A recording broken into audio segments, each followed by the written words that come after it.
Let's mic चुनावी यात्रा। पुडुचेरी की राजनीतिक हलचल इन दिनों पूरी तरह से चुनावी रंग में रंग गई है, जहां अप्रैल 9 2026 को होने वाले 30 सदस्यीय विधानसभा चुनाव की तैयारियां जोरों पर हैं और इस छोटे से संघ राज्य क्षेत्र की हर गली मोहल्ले में सत्ता की लड़ाई का शोर गूंज रहा है। नमस्कार, स्वागत है आपका लेट्स माइक की चुनावी यात्रा में, जहां हम आज पुडुचेरी की उस राजनीतिक यात्रा को खंगालेंगे जो न सिर्फ इसके अपने इतिहास से जुड़ी है, बल्कि राष्ट्रीय राजनीति की तस्वीर भी साफ करती है। यहाँ की राजनीति हमेशा से गठबंधनों, अस्थिरता और लोकल मुद्दों पर टिकी रही है। लेकिन इस बार यह और भी दिलचस्प हो गई है, क्योंकि सत्ता में बैठा एनडीए गठबंधन अपनी सत्ता बचाने की जंग लड़ रहा है, जबकि विपक्षी इंडिया ब्लॉक अपनी वापसी की कोशिश में है। पुडुचेरी, जिसका पुराना नाम पांडिचेरी था, फ्रांसीसी उपनिवेश से आजाद होने के बाद 1954 में भारत में विलय हुआ और 1963 में संघ राज्य क्षेत्र का दर्जा मिलने के साथ 30 सदस्यीय विधानसभा का गठन हुआ। पहला चुनाव 1964 में हुआ, जहां कांग्रेस ने भारी बहुमत से जीत हासिल की और लंबे समय तक यहां कांग्रेस की पकड़ मजबूत रही। लेकिन समय के साथ राजनीतिक अस्थिरता बढ़ी, सरकारें बार-बार गिरती रहीं, क्योंकि 30 सीटों वाले छोटे सदन में गठबंधन टूटने या बागी विधायकों की भूमिका अहम हो जाती है। 1980 के दशक से 2000 के दशक तक कांग्रेस और द्रविड़ पार्टियों जैसे डीएमके और एआईएडीएमके के बीच गठबंधन और टकराव चला। लेकिन 2011 में नटराजन रंगास्वामी ने कांग्रेस से अलग होकर ऑल इंडिया एनआर कांग्रेस यानी एआईएनआरसी का गठन किया, जो आज पुडुचेरी की राजनीति का केंद्र बिंदु बन गया है। रंगास्वामी, जो कई बार मुख्यमंत्री रह चुके हैं, अपनी सादगी और लोक कल्याण योजनाओं के लिए जाने जाते हैं और उन्होंने एआईएनआरसी को यहाँ की मुख्य धारा की पार्टी बना दिया। पिछले कुछ चुनाव पर नजर डालें तो 2016 में कांग्रेस ने 15 सीटें जीती, एआईएनआरसी को 8 और एआईएडीएमके को 4 सीटें मिली।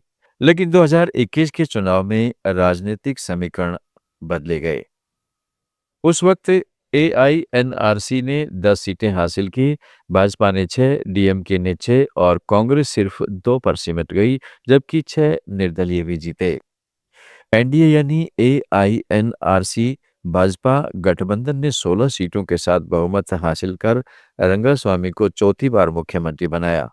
यह कांग्रेस के लिए बड़ा झटका था, जो पहले यहाँ की मुख्य पार्टी हुआ करती थी। एआईएडीएमके का प्रदर्शन लगातार गिरता गया, जो 2016 में 4 सीटें जीतने वाली पार्टी 2021 में शून्य पर आ गई। डीएमके ने अपनी उपस्थिति बढ़ाई, लेकिन सत्ता से दूर रही। भाजपा, जो राष्ट्रीय स्तर पर मजबूत है, पुडुचेरी में धीरे-धीरे अपनी जड़ें जमा रही है और 2021 में पहली बार 6 सीटें जीतकर एनडीए का हिस्सा बनी। अब 2026 के चुनाव में एनडीए फिर से सत्ता बचाने की तैयारी में है, जहां एआईएनआरसी 16 सीटों पर लड़ रही है, भाजपा 10 पर और एआईएडीएमके को 2 और नई उभरती लच्छिया जननायक कच्छी यानी एलकेजे को 2 सीटें मिली हैं। रंगोस्वामी खुद तंताचावड़ी और मंगलम से चुनाव लड़ रहे हैं। दूसरी ओर विपक्षी एसपीए यानी सेकुलर प्रोग्रेसिव अलायंस में कांग्रेस और डीएमके के बीच सीट शेयरिंग पर घमासान चला। आखिरकार कांग्रेस को 16 और डीएमके को 13 सीटें मिली, लेकिन वीसीके ने गठबंधन छोड़ दिया और कुछ फ्रेंडली फाइट्स भी हो रहे हैं। टीवीके यानी तमिलगा वेट्री कज़गम को अभिनेता विजय के नेतृत्व में पूरी 30 सीटों पर लड़ रही है। त्रिकोणीय लड़ाई को और रोचक बना रही है। इस बार चुनावी मैदान में नए खिलाड़ी भी हैं, जैसे एलजेके के संस्थापक जोस चार्ल्स मार्टिन, जो व्यापारी पृष्ठभूमि से आते हैं और सिंगापुर मॉडल की तरह विकास का वादा कर रहे हैं। मुख्य पार्टियों की स्थिति पर गौर करें तो एआईएनआरसी यहाँ की स्थानीय राजनीति की धुरी बनी हुई है। रंगास्वामी की छवि साफ सुथरी है और उनकी कल्याणकारी योजनाएं जैसे फ्री बिजली, पानी और सब्सिडी वाली स्कीमें मतदाताओं को आकर्षित करती रही हैं। लेकिन विपक्ष उन्हें केंद्र की दखल और एलजी के साथ तनाव का आरोप लगाता है। भाजपा पुडुचेरी को तमिलनाडु में अपने विस्तार का आधार बनाने की कोशिश कर रही है, जहां उनकी उपस्थिति अभी सीमित है। 2021 में 13.8% वोट शेयर के साथ 6 सीटें जीतना भाजपा के लिए मील का पत्थर था और अब वह केंद्र की योजनाओं जैसे पीएम आवास, उज्ज्वला और आयुष्मान भारत को लेकर स्तर पर प्रमोट कर रही है। कांग्रेस, जो एक समय यहां 15 से 20 सीटें जीतती थी, अब वापसी जंग लड़ रही है। 2024 लोकसभा चुनाव में यहां की सीट जीतने में उसका मनोबल बढ़ा है, लेकिन डीएमके के साथ गठबंधन की खींचातान और आंतरिक कलह ने उसे कमजोर किया। डीएमके तमिलनाडु मॉडल को यहां लागू करने की कोशिश कर रही है। यहां उसने 6 सीटें जीती थीं 2021 में, लेकिन अब 13 पर दावा कर रही है।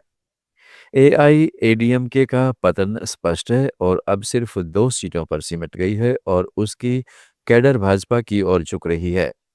कुल मिलाकर पार्टियों का प्रदर्शन गठबंधनों पर निर्भर है, क्योंकि अकेले कोई बहुमत नहीं जिता सकता। चुनाव के प्रमुख मुद्दे पुडुचेरी की खासियत को उजागर करते हैं। सबसे बड़ा मुद्दा पूर्ण राज्य का दर्जा है, जो दशकों से लंबित है। यहाँ की विधानसभा 10 बार से ज्यादा प्रस्ताव पास कर चुकी है, लेकिन केंद्र की मंजूरी नहीं मिली। मतदाता शिकायत करते हैं कि विधेयक पास होने के बावजूद एलजी या केंद्र की मंजूरी नहीं मिली, वित्तीय स्वायत्ता की कमी है और विकास योजनाएं अटकी पड़ी हैं। बेरोजगारी दूसरा बड़ा मुद्दा है, खासकर युवाओं में। पढ़े लिखे युवा हाई पेइंग जॉब्स के लिए संघर्ष कर रहे हैं, जबकि पर्यटन, आईटी और सेमीकंडक्टर जैसे नए सेक्टर्स में निवेश की मांग जोरदार है। सरकार ने औद्योगिक विकास का वादा किया है, लेकिन विपक्ष इसे लागू नहीं होने का आरोप लगाता है। भ्रष्टाचार, कानून व्यवस्था, बढ़ते अपराध और फर्जी दवा फैक्ट्रियों जैसे मुद्दे भी चर्चा में है। कांग्रेस नेता आरोप लगाते हैं कि एनडीए शासन में 30% कमीशन की संस्कृति फैल गई है।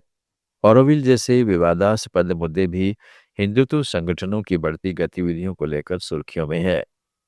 मतदाताओं के आंकड़ों की बात करें तो चुनाव आयोग के अनुसार 2026 के लिए कुल 9,44,211 मतदाता हैं, जिसमें 4,43,595 पुरुष, 5,04,77 महिलाएं और 139 थर्ड जेंडर मतदाता शामिल है। महिलाएं पुरुषों से ज्यादा हैं और महिलाएं मतदाताओं की भूमिका निर्णायक हो सकती है।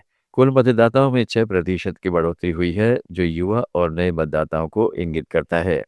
2021 में मतदान प्रतिशत 83.42% रहा था, जबकि पहले के चुनाव में 80-85% के बीच रहा।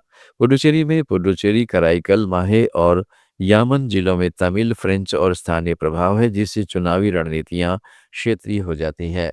इस चुनावी हलचल में अन्य जरूरी जानकारी भी शामिल है। एनडीआर रिपोर्ट के अनुसार 23% उम्मीदवारों पर आपराधिक मामले हैं और 41% करोड़पति हैं, जो पारदर्शिता की मांग को बढ़ाता है। नए खिलाड़ी एलकेजे की एंट्री ने एनडीए को मजबूती दी है, जबकि टीवी के पूरे 30 सीटों पर लड़कर वोट बांटने वाली ताकत बन सकती है।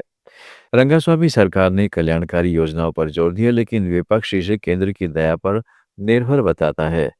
भाजपा ने 9 उम्मीदवारों की पहली लिस्ट जारी कर दी है और पीएम मोदी ने कार्यकर्ताओं से सीधा संवाद भी किया। क्या वहां पर जो महिलाओं के लिए विकास के काम हमारे हुए हैं,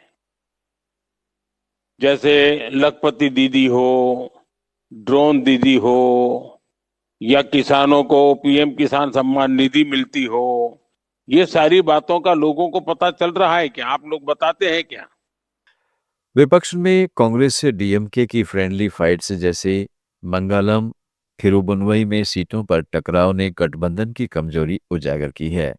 कुल मिलाकर पुडुचेरी का चुनाव छोटा होने के बावजूद महत्वपूर्ण है, क्योंकि यह गठबंधन राजनीति, केंद्र राज्य संबंध और स्थानीय विकास की तस्वीर पेश करता है।